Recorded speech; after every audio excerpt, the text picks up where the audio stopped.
হচ্ছে আর এই হোটেল চালাতে পারবো না। হায় হায়, তুমি কি বলছো? এতদিন ধরে চলা হোটেলটা কি তুমি বন্ধ করে দেবে? কিন্তু আমার আর কি উপায় আছে?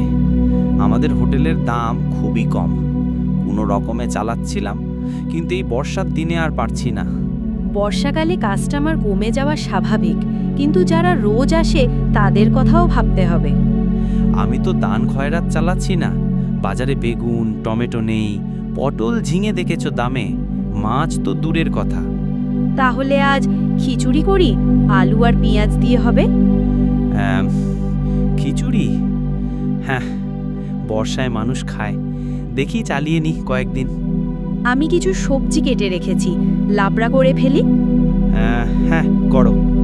আমের আচারটা দিও খিচুড়ির সঙ্গে। কি সর্বনাশ, আজ খিচুড়ি রান্না হচ্ছে। থেমে গেলে কেন? কি হয়েছে? শহর থেকে বড় অফিসার আসছেন, যদি খিচুড়ি পছন্দ না করেন গ্রামের কাজ বন্ধ হয়ে যাবে। আর কিছু করার নেই, খিচুড়িই খাওয়াও। হ্যাঁ, ঈশ্বর ভরসা। তরকারি দেখো, আমি পাঁপড় ভাজি। পঞ্চায়েত অফিসের সামনে বড় সাহেব এলেন। গ্রামের রাস্তার অবস্থা একেবারে খারাপ। স্যার, খাওয়ার সময় হয়ে গেছে, সোহেল হোটেলে নিয়ে যাই?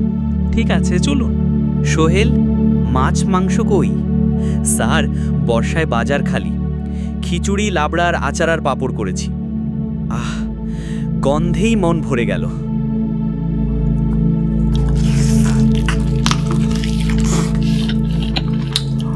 আহা, ও অসাধারণ, বহুদিন পর এমন খিচুড়ি খেলাম, স্বাদ একদম মায়ের হাতের মতো। নিশ্চিন্তে থাকুন, কাল থেকেই রাস্তা আর বাঁধের কাজ শুরু হবে। অনেক ধন্যবাদ স্যার, তবে এক শর্তে, যখনই আসবো তোমার হোটেলের খিচুড়ি খাবো।